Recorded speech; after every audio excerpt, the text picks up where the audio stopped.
शेतकरी मित्रांनो नमस्कार. ॲग्रो इंडिया गुरुमधून मी सुरेश अकोलकर सर्वांचं स्वागत करतो. तर मित्रांनो आजचा खूप महत्त्वाचा व्हिडिओ आहे. आजचा आहे हरभरा लागवड, हरभरा पेरणी. तर शेतकरी मित्रांनो सर्वात महत्त्वाचं जर रब्बी हंगामातील कुठलं पीक असेल तर ते हरभरा पेरणी आहे. हरभरा खूप मोठ्या प्रमाणात महाराष्ट्रामध्ये पेरणी केला जातो.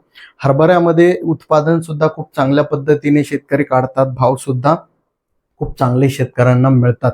सोयाबीन निघाल्यानंतर प्रामुख्याने जर कुठलं पीक केलं जातं तर ते हरभरा आहे. तर हरभरा पेरताना आपण कशा पद्धतीने काय काय काळजी घ्यायची आहे, हरभऱ्याचं बियाणं असेल, हरभरा पेरणीची वेळ असेल, बीज प्रक्रिया असेल, या संपूर्ण गोष्टीवरती आपण आजच्या व्हिडिओमध्ये चर्चा करणार आहोत.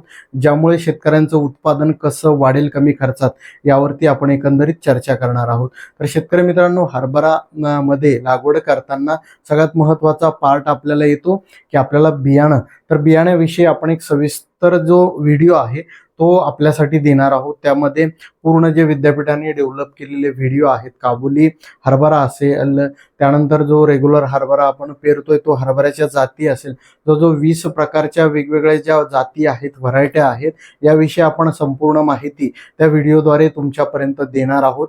त्याचबरोबर जात झाल्यानंतर आपल्याला बियाणं किती पेरायचं. आता बऱ्याच ठिकाणी आपण ज्यावेळेस बघितलं, बरेच जण सांगताय, कोणी 35-40 किलो सांगते, कोणी 50 किलो सांगते, कोणी 60 किलो.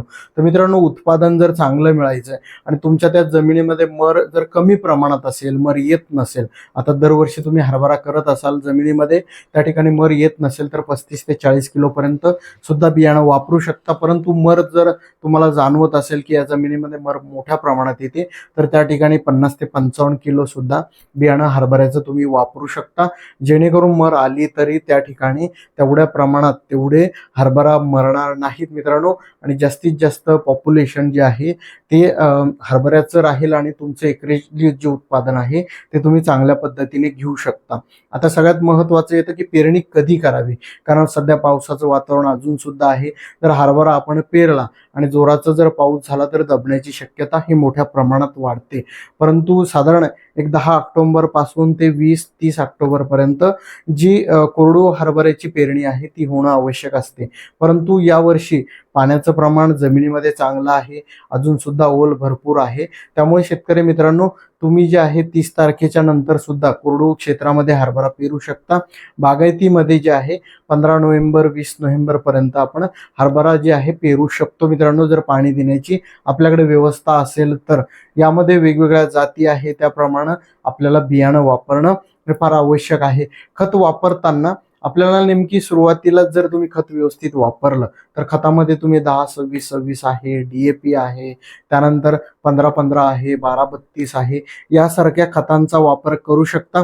फक्त 10-26 वापरलं तर त्यामध्ये थोडंसं युरिया वापरणं आवश्यक आहे.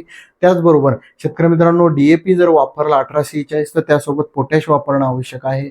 12-32 जर घेतलं तर 12-32 सोबत तुम्हाला युरिया वापरणं आवश्यक आहे. या पद्धतीनं त्याचबरोबर बेनसल्फ आपल्याला वापरणं आवश्यक आहे. बेनसल्फ जे आहे साधारण तुम्ही 10 किलो जर वापरलं तर यामध्ये सल्फर आहे. सल्फरमुळे फायदा असा होतो की लवकर डेव्हलपमेंट चांगल्या पद्धतीने हरभऱ्याची होते. हरभऱ्यामध्ये मर सुद्धा कमी प्रमाणात आपल्याला दिसून येते. मुळा चांगल्या पद्धतीने ऍक्टिव्ह राहतात आणि जास्तीत जास्त फुटवे लवकर फुटायला मदत होते मित्रांनो. त्यामुळे बेनसल्फ आपल्याला स्टार्टिंगला जर तुम्ही वापरलं साधारण एकरी 10 किलो तर जास्तीचा फायदा आपल्याला दिसून येतो मित्रांनो. त्यामुळे आपल्याला बेसल डोस बरोबर सुरुवातीला हे वापरणं फार महत्त्वाचं आहे. त्याचबरोबर इतर छोट्या छोट्या गोष्टी आपल्याला लक्षात घेणं की बियाणं घेतल्यानंतर आपल्याला बीज प्रक्रिया करणं फार आवश्यक आहे. तुम्ही कुठल्याही बुरशीनाशकाचं आणि कीटकनाशकाचं बीज प्रक्रिया करू शकता. यासाठी आपण एक सेपरेटली व्हिडिओ तुमच्यासाठी देऊ की कोणती बीज प्रक्रिया किती प्रमाणात आपल्याला करायची, जेणेकरून पुढे येणारे जे रोग आहे, कीटक आहे, ते इफेक्ट हे आपल्या हरभरा या पिकावरती करणार नाहीत मित्रांनो. अजून त्यानंतर घाटे लागल्यानंतर फवारणी घेणं जास्तीच आवश्यक असते. त्याचबरोबर पाणी देताना आपल्याला जी काळजी घ्यायची ती सुद्धा आपण सविस्तर माहिती जी आहे ती तुम्हाला देणार आहोत मित्रांनो. या छोट्या छोट्या गोष्टी आहे हरभरा उत्पादन वाढीमध्ये. हरभरा उत्पादन वाढीसाठी या छोट्या गोष्टी जर आपण फॉलो केल्या, त्याप्रमाणे जर आपण काम करत गेलो तर नक्की तुम्ही जे हरभराचं उत्पादन अपेक्षित आहे ते उत्पादन शेतकरी मित्रांनो तुम्ही घेऊ शकता मित्रांनो. त्यामुळे हरभऱ्यासाठी अधिक माहिती जर पाहिजे असेल तर कमेंटमध्ये नक्की टाका, कोणती माहिती पाहिजे, फवारणीची असेल, खताची असेल, त्याविषयी आपण सविस्तर माहिती तुमच्यापर्यंत नक्की देऊ. आपण तिन्ही ठिकाणी आहोत, इंस्टाग्राम, यूट्यूब आणि फेसबुक. ॲग्रो इंडिया गुरु या नावाने कुठेही सर्च करा, फॉलो करा आणि यूट्यूबवर सबस्क्राईब नक्की करा मित्रांनो. लाईक करा, जास्तीत जास्त व्हिडिओ शेतकरी मित्रांना शेअर करा, ज्यामुळे माझीही मदत होईल आणि तुमचीही शेतकरी मित्रांची मदत होईल मित्रांनो. आपल्या सगळ्यांची खूप खूप